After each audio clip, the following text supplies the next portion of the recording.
Hello hi అండి, అందరు ఎలా ఉన్నారు? ఈ వీడియోలో మనం రీసెంట్ గా వినిపిస్తున్నటువంటి H1B రిలేటెడ్ టాపిక్ గురించి మాట్లాడతాను. అండ్ January 1 నుంచి అయితే ఒక న్యూ రూల్ అయితే వచ్చింది. సో అది కూడా ఏంటి అనేది అయితే ఈ వీడియోలో చెప్తాను. సో ఇంకెవరైనా మొదటిసారి మన ఛానల్ ని చూస్తున్నట్లయితే తప్పకుండా లైక్ చేయండి, యూజ్ అవుతుంది అనుకుంటే షేర్ చేయండి, అండ్ కొత్తగా చూస్తుంటే సబ్స్క్రైబ్ కూడా చేసుకోండి. లేదా అమెరికన్ న్యూస్ ఛానల్స్ అంటే ఇంగ్లీష్ న్యూస్ ఛానల్స్ అంతా చూస్తుంటే యాజ్ యూజువల్ గా మార్నింగ్ నుంచి నైట్ వరకు ఇదే టాపిక్స్ రన్ అవుతూ ఉన్నాయి. సో అసలు ఆ టాపిక్స్ ఏంటి అనేది అయితే నేను ఈ వీడియోలో చెప్తాను. ఇక మీ అందరికీ తెలుసు, అమెరికాలో మోస్ట్లీ ఉండేవి 2 పార్టీస్. ఒకటి వచ్చేసి బైడెన్ గవర్నమెంట్, అంటే ప్రజెంట్ రన్ అవుతూ ఉంది. అండ్ January 20 నుంచి వచ్చేది ట్రంప్ గవర్నమెంట్. సో రిపబ్లికన్స్ వాళ్ళకి ఎప్పుడైనా కూడా ఒకే ఒక శ్లోకం ఉంటుంది, ఓన్లీ కూడా అమెరికన్ కంట్రీ డెవలప్ అవ్వాలి అని చెప్పేసి దానినే మారా అని పెట్టారు. MAGA, మారా అంటే మేక్ అమెరికా గ్రేట్ ఏరియన్ అని చెప్పేసి వాళ్ళ శ్లోకం అన్నట్లు, అమెరికాని చాలా గ్రేట్ గా చూడాలి అని చెప్పేసి. సో ఇంకా దాని తరహాలోనే కొత్తగా వచ్చేటటువంటి గవర్నమెంట్ లో చాలా రకాల మార్పులు చేయాలి. అవన్నీ కూడా ఆల్మోస్ట్ అమెరికన్ గవర్నమెంట్ అమెరికా యొక్క డెవలప్మెంట్ కే యూజ్ అవ్వాలి అవన్నీ అని చెప్పేసి మారా అని చెప్పేసి కొత్తగా ఒకటైతే క్రియేట్ అయింది. సో ఇందులోపల మెయిన్లీ వచ్చేవి చాలా రకాల టాపిక్స్ ఉన్నా కూడా ఎక్కువగా వచ్చేది H1B టాపిక్. అది మనకి యూజ్ అయ్యే టాపిక్ కాబట్టి దాని నుంచి చెప్తున్నాను. H1Bలని తీసేయాలి అనేసి అంటున్నారు అని చెప్పేసి. బట్ ట్రంప్ గవర్నమెంట్ మాత్రం ఏం H1Bలని తీసేయాలి అనేది అనట్లేదు. ఎందుకు అనేది కూడా మనం చెప్తాను. ఆ H1Bలు ఏంటి అంటే, ఇక్కడ ఉండే వాళ్ళకి చాలా మందికి కూడా ఏమున్నది అంటే, కుదిరితే ఈ H1Bలను తీసేయాలి అని చెప్పేసి. ఎందుకు అంటే వాళ్ళు వేరే కంట్రీస్ నుంచి ఇక్కడికి వచ్చేసి ఇక్కడ వర్క్ చేస్తున్నారు. వాళ్ళు ఏమి కూడా అంత హై స్కిల్స్ ఉన్న వాళ్ళు కాదు, కాకపోతే ఇక్కడ ఉన్న వాళ్ళకంటే కూడా తక్కువ శాలరీస్ వాళ్ళు వర్క్ చేస్తున్నారు కాబట్టి వాళ్ళని అక్కడి నుంచి తీసుకొచ్చుకొని ఇక్కడ వర్క్ చేస్తున్నారు.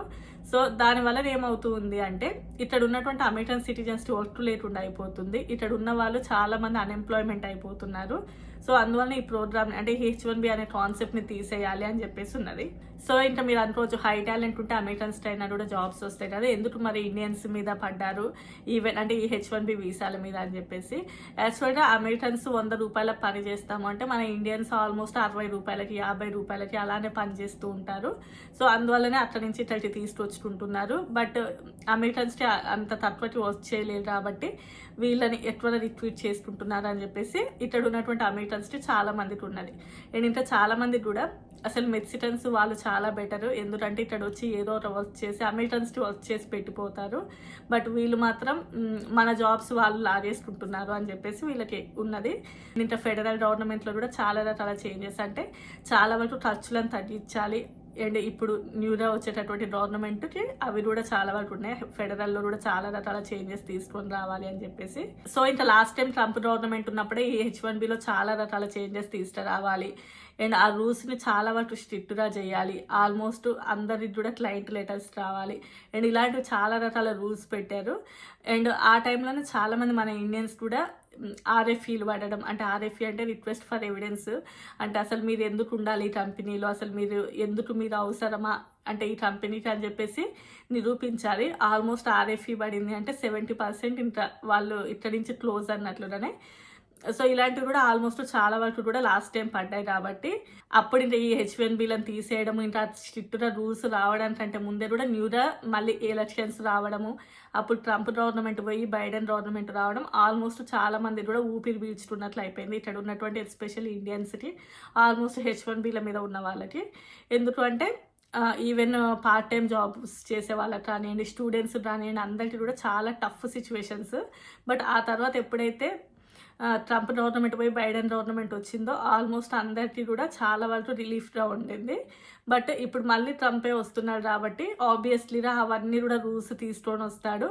ఒకప్పుడు ఎలా అయితే స్ట్రిక్ట్ రూల్స్ పెట్టాడో మళ్ళీ ఇప్పుడు కూడా అవే వస్తాయి అని చెప్పేసి జనరల్లీ ఎవరు ఇక్కడికి వచ్చినా కూడా ఏదో ఒక క్లయింట్కే వర్క్ చేస్తూ ఉంటారు కాబట్టి క్లయింట్ లెటర్ తీసుకురావడం అనేది ఓకే. బట్ అది ఒకప్పుడు ఉన్నప్పుడైతే అంత పెద్ద మ్యాండేటరీ అయితే కాదు. కాకపోతే ఏంటంటే చాలా మంది కన్సల్టెన్సీస్ ఎక్కువైపోయాయి, చాలా ఇండియన్ కన్సల్టెన్సీస్ ఎక్కువైపోయినాయి. అండ్ చాలా మంది చిన్న చిన్న కంపెనీస్ పెట్టుకొని స్టూడెంట్స్ని రానివ్వండి, లేదు అంటే వేరే వాళ్ళని రిక్రూట్ చేసుకోవడం, H1B వీసాలు వేసుకోవడం, వాళ్ళకి ఇక్కడికి వచ్చిన తర్వాత అసలు వర్క్ లేకపోవడం, అండ్ వాళ్ళకి అంత స్టఫ్ లేకుండా కూడా వాళ్ళు ఇక్కడికి రావడం, ఇలాంటివి చాలా ఒకటని కాదు ఎన్నో రకాలుగా ఉన్నాయి. ఇలా చాలా రకాల ఇల్లీగల్ యాక్టివిటీస్ జరుగుతున్నాయి కాబట్టి వాళ్ళ మీద తప్పకుండా ఈసారి యాక్షన్ తీసుకోవాలి అని చెప్పేసి అయితే ఉన్నారు. అండ్ అసలుగా ఎవరైతే ఉన్నారో అంటే ప్రాపర్గా ఉన్నటువంటి H1Bలు అండ్ ప్రాపర్ ఎవరైతే లీడర్గా ఉన్నారో వాళ్ళకి మాత్రం ఎలాంటి ఇబ్బంది రానివ్వండి, ఎలాంటి ఇంపాక్ట్ పడకపోవచ్చు.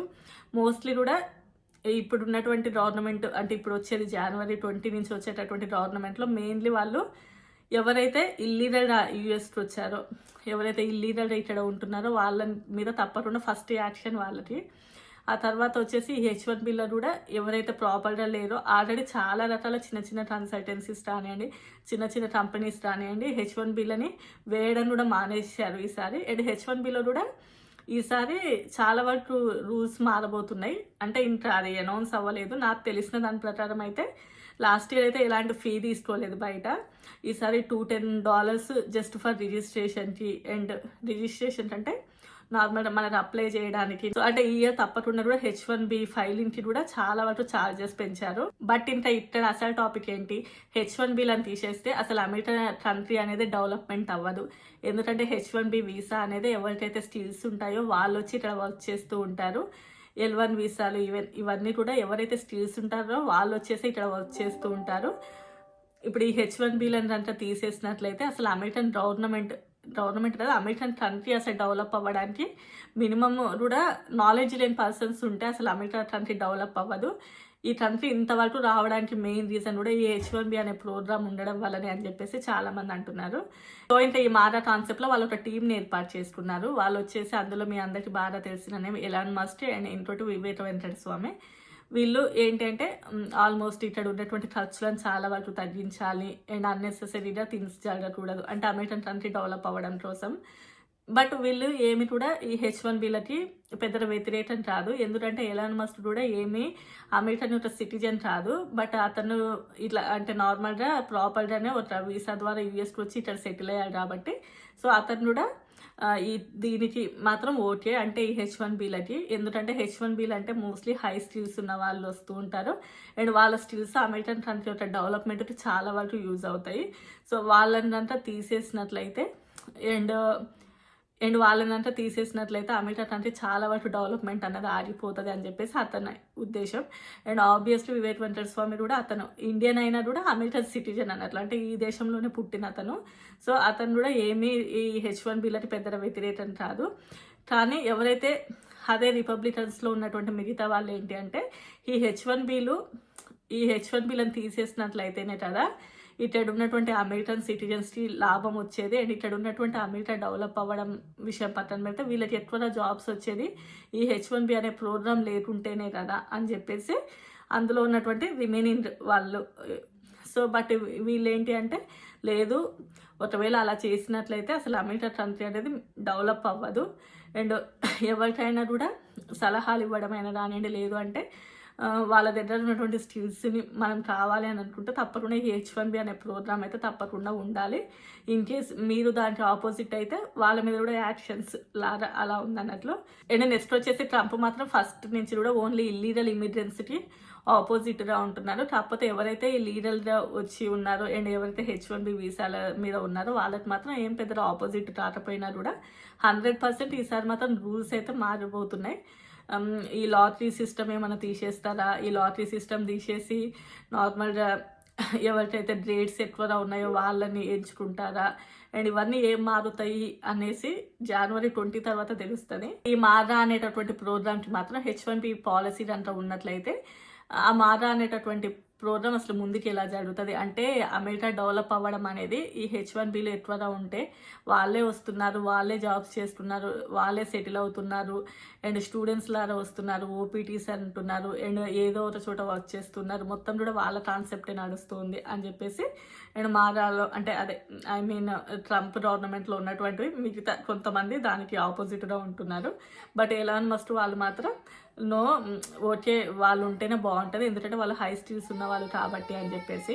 యాక్చువల్గా ఎన్నో పెద్ద పెద్ద కంపెనీస్ రావడానికి కానివ్వండి, లేదంటే టెస్లా లాంటి పెద్ద పెద్ద కంపెనీస్, ఈవెన్ మైక్రోసాఫ్ట్ అలాంటివి అన్నీ కూడా ఏం అమెరికన్స్ నుంచి ఉన్నవి కావు. ఇక్కడ వేరే వాళ్ళు వచ్చి ఇక్కడ ఎస్టాబ్లిష్ చేసినాయి. అమెరికాలో ఆల్మోస్ట్ సాఫ్ట్వేర్ ఫీల్డ్ 80% వేరే ఇతర కంట్రీస్ నుంచి వచ్చి ఇక్కడ డెవలప్ అయినాయి. యాక్చువల్గా అమెరికా ఇప్పుడు సాఫ్ట్వేర్ ఫీల్డ్కి ఇంత హై మెజారిటీ ఉండడం కానివ్వండి, లేదు అంటే అందరూ అమెరికాని ఇంత ఎరబడడానికి మెయిన్ రీజన్ కూడా అమెరికా ఏం కాదు, ఇట్లా వేరే కంట్రీస్ నుంచి వచ్చి ఇక్కడ ఎస్టాబ్లిష్ చేసినాయి. అండ్ పెద్ద పెద్ద బిజినెస్ మ్యాన్లు కానివ్వండి, బిజినెస్ పర్సన్స్, అండ్ ఇవన్నీ కూడా ఈవెన్ ట్రంప్ రానివ్వండి, ఎలాన్ మస్క్ రానివ్వండి, వివేక వెంకట స్వామి, వీళ్ళందరూ కూడా ఏమీ ఇప్పుడు పొలిటికల్గా వచ్చినా కూడా వాళ్ళు కూడా ఒకప్పుడు బిజినెస్ పర్సన్సే.